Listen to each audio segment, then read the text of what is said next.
Okay, let's unpack this. For decades, really, the way we've mostly defined freedom, culturally speaking, is subtraction. Right, taking things away. Exactly. It's what you remove, isn't it? Taking Yeah. off the watch, deleting the alarms, maybe saying no to email notifications. Or the big one, quitting the job without that safety net. That grand gesture and the expectation, the deep down belief is that when you shed all those controls, what you get is just pure liberation.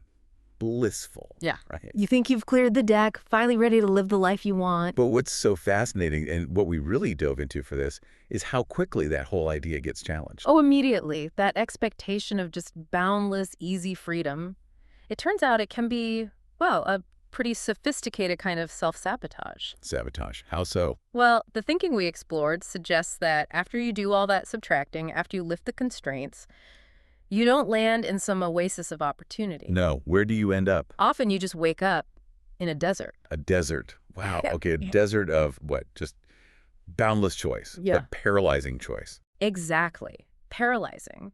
The promise was this clear path forward, effortless living, but the reality hits you as cognitive paralysis, maybe even kind of spiritual dehydration.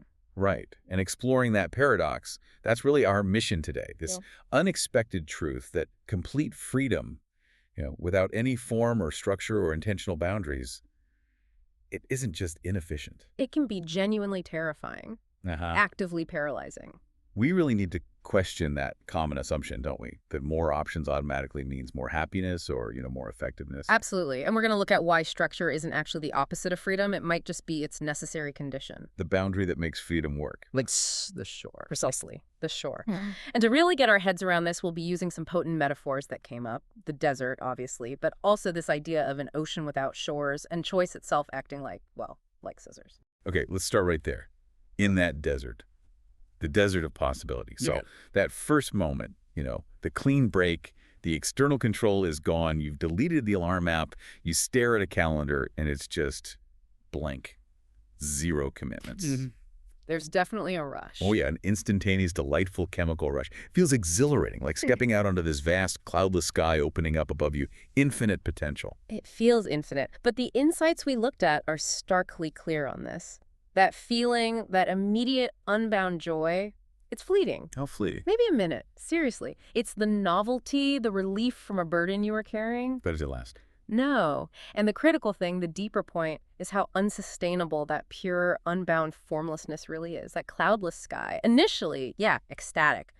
Clear view, unlimited sightline. Sounds good so far. But pretty soon, that very lack of clouds, that lack of structure or, atmospheric protection, it turns into a scorching burn.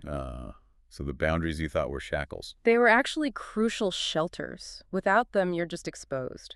That really flips the perspective. And if you take that cloudless sky idea and apply it to, say, managing your time, the implications are huge. Devastating, even.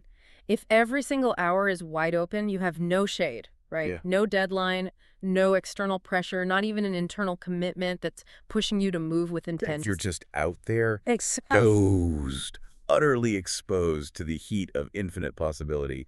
And the mental energy, the cognitive load just to manage that exposure, it exhausts you quickly. You get burnout, even if you're technically doing nothing. Exactly. You're completely free, yet utterly depleted. That's the paradox right there. And that feeling of depletion, that's the turning point. It seems to be. It's where we move from the desert metaphor to something else, something maybe even more chilling, the image of the ocean. The ocean without shores. Right.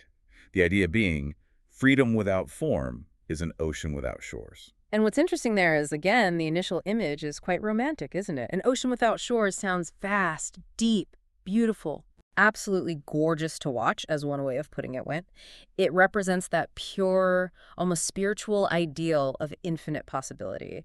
You can sail anywhere, do anything, invent any life you want, metaphorically speaking. It's always a but. Always. But when you try to live in it, when you actually try to swim or navigate that reality day to day, the terror hits almost immediately. Why?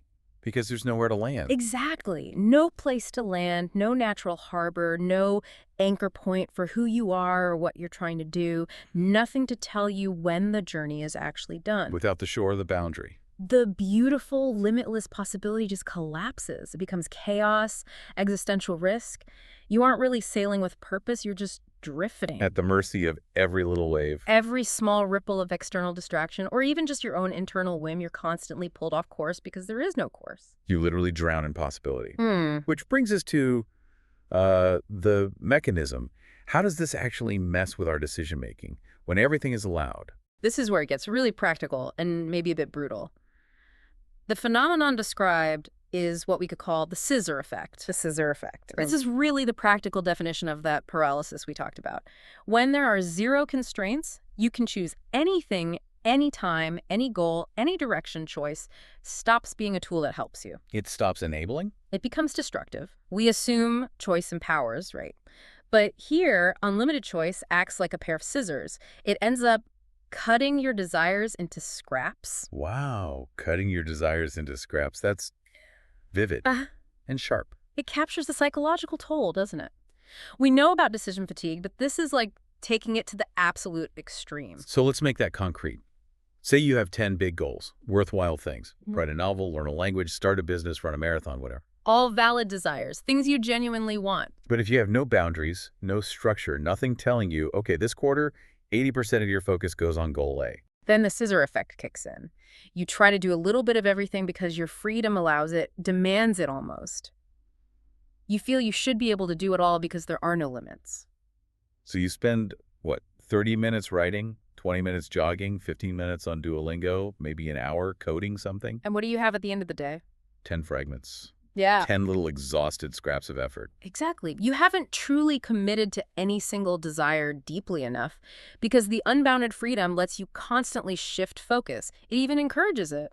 And the result is none of your big goals actually get finished. Yeah. They don't manifest as a whole project. The freedom you craved, the freedom to do everything, becomes the very reason you can't do anything completely or meaningfully. That fragmentation, that's the scissors at work. It dissolves your productive energy, leads to profound disappointment, confusion. Why isn't this working? I have all the time, all the freedom. It's the ultimate paradox of that desert image too, isn't it? Yeah. You're free to wander anywhere, but the space is so huge, so undifferentiated, you're overwhelmed. So overwhelmed by the sheer size of the possibilities that you never actually take a committed step toward a specific destination. The mental energy just to decide what to do next. It eats up all the energy you needed to actually do it. So the lesson here, even before we talk solutions, is that freedom without the constraint of intention, of focus, it isn't really freedom. It's just diffusion. Yeah. Your energy dissolving into that vast, shoreless ocean, leaving you tired and unfulfilled. Okay, so this isn't just abstract theory, thankfully. The ideas we explored are really anchored in a wonderfully relatable case study, the story of Sam. Ah, yes, Sam. He's the perfect archetype, really. The person who has done all the subtraction we talked about. He dreams of living for himself. Yeah. Totally unshackled from external obligations. That's the goal. And his grand gesture, his big move toward this pure freedom, wasn't just symbolic. He physically relocated. Where'd he go? He moved to the ocean, literally embodying that metaphor we just discussed. He was ready, he thought, to embrace infinite possibility, believing the environment itself would somehow confer the magic. Right, just being there would fix it. Yeah. But here's the kicker, the powerful, almost immediate irony that gets highlighted. Sam arrives. He's achieved total liberation, right? And the very first thing he does... What? Checks his email. Almost. He opens his calendar to check if tomorrow was free. Oh, wow. He needed to check a control mechanism, something from the old system, just to confirm the lack of control. That tiny detail, Yeah. it speaks volumes, doesn't it? About the deep psychological need for boundaries, for structure. He was looking for it immediately in the very place he'd sworn it off. And what happened? Did the freedom kick in after that? Well, the psychological consequence of living in that vacuum started to show very quickly. We're told that just a week later, Sam's days, they stuck together like blank pages without lines. Blank pages without lines. That captures it perfectly, the blank page syndrome. It's the direct result of living in that desert of formlessness. Right. When your days have no anchors, no differentiating marks, no self-imposed deadlines, no rituals, they lose their definition. They just blur together. One day becomes psychologically, even physically indistinguishable from the next. If you don't have a committed mealtime or a workout slot or a dedicated work block, it all just merges into one amorphous blob of time. And how did that play out in his behavior? The narrative details this really debilitating loop he fell into. He was technically free to do anything he wanted, right? Out of the whole point. So, He went to bed late. Why? Because he could. Always chasing some sense of fulfillment that just never seemed to arrive. No waking up. Waking up late, but again, because he could. Missing the best, most productive hours of the day. By all external measures, he was free. But internally. Internally, the words he might say to others, maybe boasting about his liberty, "I'm free," Yeah. they just echoed off empty walls. Oof. That paints such a picture of internal emptiness. He had the opportunity, the time, the resources. Yeah. But the lack of structure, external and internal, created this silent vacuum inside. The freedom he'd built for himself had, in practice, become a kind of silent, empty prison. His self-worth just slowly eroded because he wasn't acting. He wasn't achieving anything. And this comes back to the paralysis of choice we talked about, the scissor effect in action. Absolutely. Directly ties back. Sam had this infinite array of doors open. Start the business, write the book, join a local group, explore the coastline. So many possibilities. But he walked through none of them. None. The sheer volume of choice, completely unconstrained by any boundary or schedule, prevented him from committing. He couldn't take that essential step of focused action. Was he just waiting for direction to magically appear? It seems like it, waiting for it to spontaneously arise out of the vacuum instead of recognizing that direction is something you have to choose, something you build through discipline, through structure. It's that psychological toll again.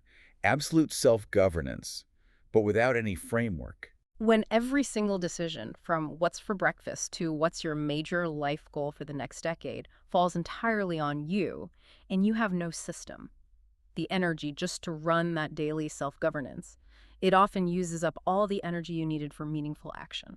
So it wasn't necessarily fear of failure. Maybe not primarily. It seems more like paralysis from the sheer crushing weight of possibility. Those internal walls echoed because he hadn't chosen a single direction to focus the sound, to give it meaning. Okay, so if Sam is the cautionary tale, the walking example of the paralyzing desert, where does the solution come from? Well, the antidote appears pretty organically right there in the narrative. It comes in the form of his neighbor. Ah, the old fisherman. The old fisherman. Yeah. This figure who lives a life that seems, on the surface, completely opposite to everything Sam was aiming for. He's the source of the insight that really pivots the whole argument. From diagnosing the problem to actually defining the solution. Exactly. And yeah, on the surface, the fisherman looks like the absolute antithesis of Sam's dream of liberation. How so? What's his life like? It's defined by apparent rigidity, unwavering consistency. He gets up at 4:04 in the morning, every morning, without an alarm clock. Wow. Drinks the same strong tea, ties the same specific intricate knots on his fishing nets, every single day. So if Sam was chasing that random, cloudless sky, the fisherman is living under this, rigorously defined, low-hanging ceiling of routine. It looks like it. To the casual observer, or maybe to Sam initially, Mhm. it just looks like pure, grinding, monotonous routine. Predictable, repetitive, no spontaneity. So Sam, naturally, representing maybe how we feel initially, asks the key question. He does. He asks the fisherman, "Don't you get bored?" On the fisherman's answer, this is the core insight. This is it. The core definition of effective freedom we need to really absorb. He replies, "I'm not routine. Okay. I'm the shore. Without a shore, the sea takes people." I'm the shore. Whoa. Okay, that lands differently. That reframes the whole thing. It's a tectonic shift in perspective, isn't it? Hmm. Routine, when you choose it and apply it right, isn't a restriction on your life. It's the enabling infrastructure protecting the life you're trying to build. So the fisherman is free, not from his schedule, but within it. Profoundly and effectively free within it. His life has boundaries, clear ones. The 4.40 wake up, the tea ritual, the specific task of not tying. And these boundaries are the shore. And they contain his energy, his focus, which is the sea. That's the metaphor, yes. The sea of his potential, his energy. The shore contains it, directs it. Let's dig into that energy conservation idea. If he didn't have that shore, that routine, His energy would just dissipate. It would scatter across the desert of choice, just like Sam's did. Imagine waking up randomly, deciding on the spot when to go out, trying 20 different fishing methods every day because he could. he'd waste so much mental energy just planning. He'd never master one method. Exactly. He'd likely fail to provide for himself consistently. The routine, the shore, is that crucial psychological boundary. It ensures that effort is directed, contained, consistently productive. Instead of dissolving into daily chaos. It's a form of pre-commitment, really. He doesn't waste valuable mental bandwidth debating or deciding when to start or how to prepare. The shore handles that. Which leaves him free to focus his actual mental energy on on executing the task with mastery, fishing well, reading the water conditions, handling unexpected problems. He's free to engage fully with the substance of his work. This is such a critical point because for so many people listening, that 4.40 wake up is the chain. That's the thing they dream of breaking free from. So where's the line? When does structure become a prison again? That's the million-dollar question, isn't it? Well, And the way these ideas answer it seems to focus on agency, choice. did you choose the structure? Precisely. The fisherman chose his shore. It serves his purpose. A structure becomes a prison when it's imposed externally, rigidly, without your consent, and serves someone else's definition of what's necessary or important. Like a pointless corporate rule. Exactly. The fisherman's routine is a shore because it's self-imposed, intentional, protective. It supports his goal, mastery and autonomy on the water. If that same routine were forced on him by a terrible boss for a meaningless target, then it would be a shackle. But because it serves his own life's purpose, it's liberation. It channels his energy effectively. Sam's energy was diffused, scattered. The fisherman's is focused, channeled by the structure he built, allowing him to execute with mastery and achieve genuine earned freedom through competence. His discipline is the framework. The framework that allows the sea his potential to be productive and powerful, rather than overwhelming and destructive. Okay, so Sam sees this. He gets inspired by the fisherman's simple yet really profound wisdom. He realizes his problem wasn't wanting freedom. It was the crippling lack of boundaries, the formlessness. Right. He understood he needed to stop looking for freedom outside of structure and start using structure to create freedom. Yeah. Real, actionable freedom. And this is where we move from the philosophical understanding to the practical steps, the how-to that someone listening can actually use. And there's another key metaphor shift here, right? Yes, a final architectural metaphor to describe Sam's transformation. Freedom stopped being this chaotic field for escape. Which sounds passive, reactive. It became a deliberate workshop. A workshop. Yeah. I like that. It feels much more intentional, creative, about mastery and focused effort. Exactly. And what does every good workshop need? Walls. Walls. Or else the tools, your intentions, your desires, your goals, they just fall to the floor. They get scattered, lost, useless. So the structure, the walls, keep the tools of creation organized and accessible when you need them. That's the fundamental role. Protection against that diffusion we talked about. Maintaining order. Sam realized he needed self-imposed constraints, rules specifically designed to fight back against both the blank page syndrome and that fragmenting scissor effect. These are the shores he started to build for himself. Yes. His own personal shores. Let's break these down because this is probably the most valuable part for anyone listening who feels like Sam. First up, he implemented these 3 morning lines. Right. Not complex, lengthy rituals, just simple, high-leverage points of focus right at the start of the day before the world intrudes. Okay, what were they? Line 1. An expression of gratitude. Simple but powerful. It served to ground him in the present reality of what he actually possessed, countering that feeling of lack or emptiness. Okay, gratitude. What's line 2? The definition of one single, main, non-negotiable task for the day. This is the ultimate weapon against the shoreless ocean, isn't it? It gives you an anchor immediately. A singular anchor. Before Sam even thinks about email or news, he has defined what success looks like for the next 8 hours or so. That drastically cuts down the cognitive load of choice later on. Okay, gratitude, one main task. And line 3. Line 3 is maybe the most psychologically sophisticated bit. One watch point. A watch point. What's that? It's a specific point of acute focus or awareness to carry throughout the day. It might be something like, listen fully when someone is speaking to me, or notice when my breathing gets shallow, or maybe avoid seeking external validation today. Oh, that's interesting. It's not what you do, but how you do it. Exactly. It's brilliant because it ensures he's actually present in his actions.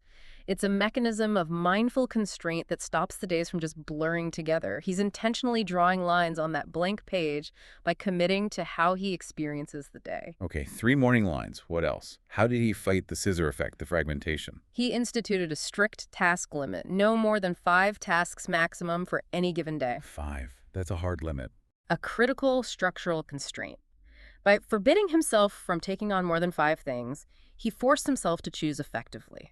to prioritize ruthlessly. And that limit becomes liberating. It's profound liberation through constraint. It gives him permission, explicit permission to say no confidently to the 6th, 7th, 10th demand or shiny new idea that pops up. Which protects the first 5. It protects their integrity and increases the chance of their completion. It turns that vast ocean of potential tasks into 5 manageable, navigable channels. It ensures his desires get synthesized into whole, finished goals, not cut into scraps. Okay, morning lines, task limit, anything else major? The third big piece of infrastructure was the silence hour. 1 hour every day dedicated to silence. Meaning? No screens, no music, no podcasts even, no excuses, just quiet. That sounds hard for a lot of people. It probably is. But it wasn't meant as passive rest. It was the active construction of self-awareness and focus. That hour forced him into reflection, into presence, which was impossible when his days were formless and just reacting to constant incoming stimuli. It's the space where he can finally hear himself think, instead of the echo off empty walls. Precisely. It allows him to reconnect with that living must of his own purpose, rather than being lost in the empty can of infinite, paralyzing possibility. So those are the positive structures he built. Did he also use prohibitions? Things not to do? Yes, absolutely. He also instituted what are called simple bans. Think of them as positive constraints, the necessary guardrails around the garden of his life. Okay, like what? 2 key ones are mentioned that are incredibly relevant today.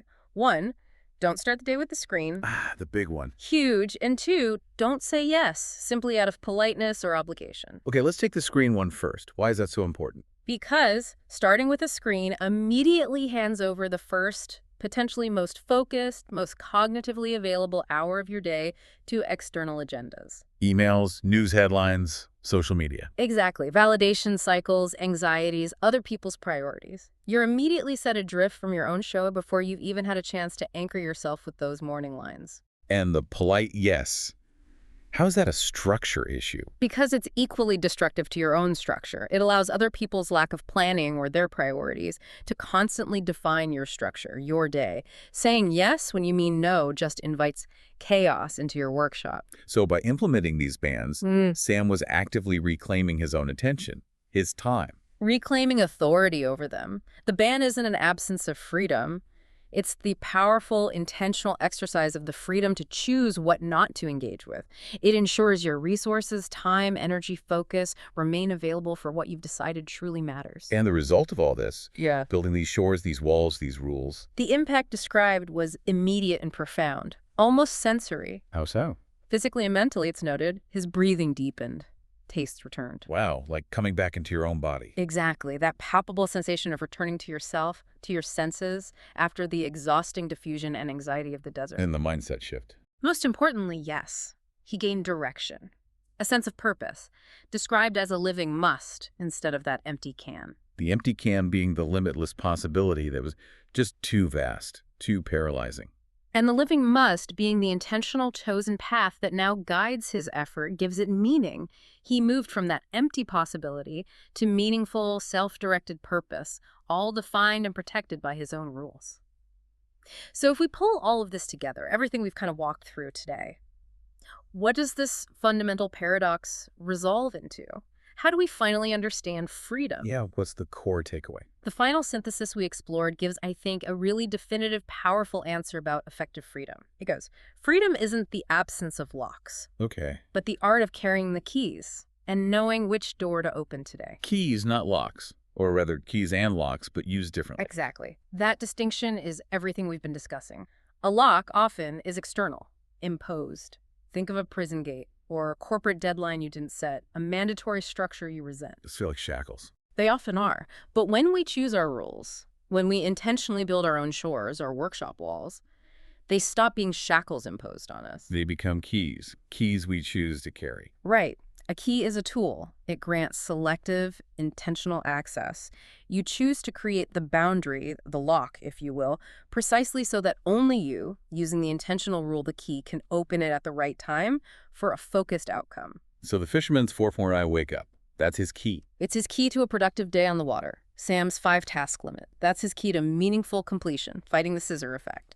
The rules we adopt internally, purposefully, grant us access to productivity, focus, mastery. Whereas rules we just follow because we have to externally impose ones, they often feel like barriers. They limit possibilities without necessarily enabling focus. And if Sam had just stayed out there in that formless desert, He would have remained trapped indefinitely in that prison without walls, that awful, paralyzing state of endless can but no do. his self-imposed rules, the task limit, the silence hour, the screen ban, those were the keys that finally unlocked his ability to act. They were the keys. They were the structures that prevented his hard-won external freedom from just dissolving back into that internal, empty prison of inaction. So when we choose our rules, they become tools. Tools for direction, not limits on what we're capable of. Precisely. They define the territory, the workshop, where our true freedom, the freedom to actually accomplish what matters to us, can finally flourish. The fisherman's routine wasn't a punishment. It was the key to his whole life, his mastery. It fundamentally changes how you relate to structure, doesn't it? Instead of fighting the walls of the workshop. You realize the walls are essential. They hold up the roof. They keep the tools organized so you can actually build something. You're using constraint intentionally to enhance your capabilities, not diminish them. Yeah. So just to wrap up the core concept from this deep dive, that ideal of unbound freedom, freedom purely through subtraction and formlessness, it almost inevitably leads to paralysis. That scorching desert, that ocean without shores we talked about. Exactly. And the antidote isn't less structure, necessarily, but conscious, chosen structure. Structure you build yourself for your own reasons. That creates effective freedom. It provides the necessary boundaries, the shores, the workshop walls. Boundaries that protect our focus, channel our energy, and allow us to take meaningful action.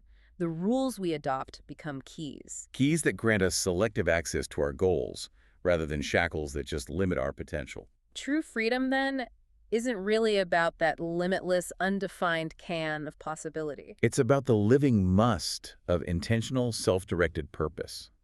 Finding your focus. Finding it and protecting it. And building on that final challenge. We really want to turn this directly to you listening right now for your own reflection. Because the only way to make sure your freedom doesn't just dissolve back into that crippling prison without walls is by choosing your constraints consciously. Choosing your keys. What are the intentional boundaries, the structures, the rules you need to set right now to protect what's most important for you to focus on? Which rules will serve as your shore?